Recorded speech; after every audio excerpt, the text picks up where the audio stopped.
اللہ بہتر جانتا ہے۔ وَقُلْ لِعِبَادِي يَقُولُوا الَّتِي هِيَ أَحْسَنُ، اور میرے بندوں سے کہہ دیجئے کہ وہ بہت ہی اچھی بات منہ سے نکالا کر۔ شیطان آپس میں فساد ڈلواتا ہے، بے شک شیطان انسان کا کھلا دشمن ہے۔ اس کا نمبر نوٹ کیجئے۔ یہ ہے وہ آیت جس پہ ایٹ لیسٹ 1 آور بات کرنے کی ضرورت ہے۔ شیطان ہمارے منہ سے پہلے غلط بات نکلواتا ہے، پھر دوسرے کے دل میں وسوسہ ڈلواتا ہے، اور پھر ہماری آپس میں لڑائی ہوتی ہے۔ ساتھ رہنے والے ایک گھر میں یا ایک آرگنائزیشن میں یا مسجد میں یا اسکول میں وہ اس آیت کی تفسیر سن لیں۔ شیطان کا کام ہی یہ ہے کہ میری باتیں آپ کو غلط سوجے اور آپ جو کہہ دیں وہ میں غلط سنوں۔ کیا اکثر آپ یہ نہیں کہتے میرا یہ مطلب تو نہیں تھا نا؟ یہ ہے وہ آیت۔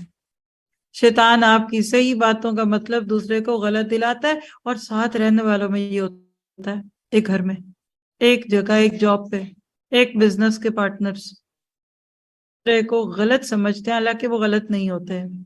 لہٰذا کیا کہا؟ تمہارا رب تم سے بنسبت بہت زیادہ تمہیں جاننے والا ہے، وہ اگر چاہے تو تم پہ رحم کرے یا اگر چاہے تو تمہیں عذاب دے۔ ہم نے آپ کو ان کا ذمہ دار ٹھہرا کر نہیں بھیجا، آسمانوں اور زمین میں جو بھی ہے آپ کا رب سب کو بخوبی جانتا ہے۔ ہم نے بعض پیغمبروں کو بعض پر بہتری اور برتری دی ہے، اور داؤد علیہ السلام کو زبور ہم نے عطا فرمائی۔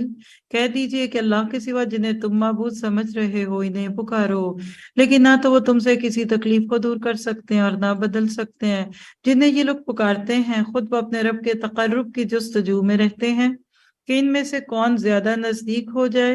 وہ خود اس کی رحمت کی امید رکھتے اور اس کے عذاب سے خوف زدہ رہتے ہیں۔ بات بھی یہی ہے کہ تیرے رب کا عذاب ڈرنے کی چیز ہی ہے۔ جتنی بھی بستیاں ہیں ہم قیامت کے دن سے پہلے پہلے یا تو انہیں ہلاک کر دینے والے ہیں یا سخت تر عذاب دینے والے ہیں۔ یہ کتاب میں لکھا جا چکا ہے۔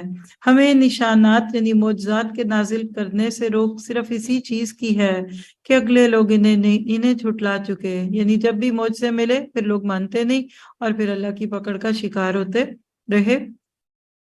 ہم نے سمودیوں کو بطور بصیرت کی اونٹنی دی، لیکن انہوں نے اس پر ظلم کیا۔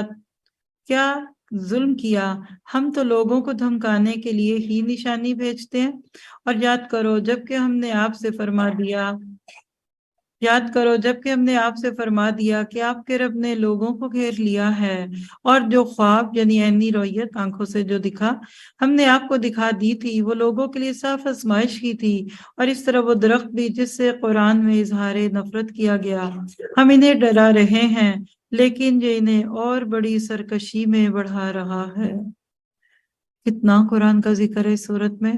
عمل کے نقطے: اللہ کے عذاب سے ڈرنا ہے، فساد میں مبتلا نہیں ہونا، سرکشی نہیں کرنی، اللہ کی بھیجی ہوئی نشانیوں سے سبق لینا ہے۔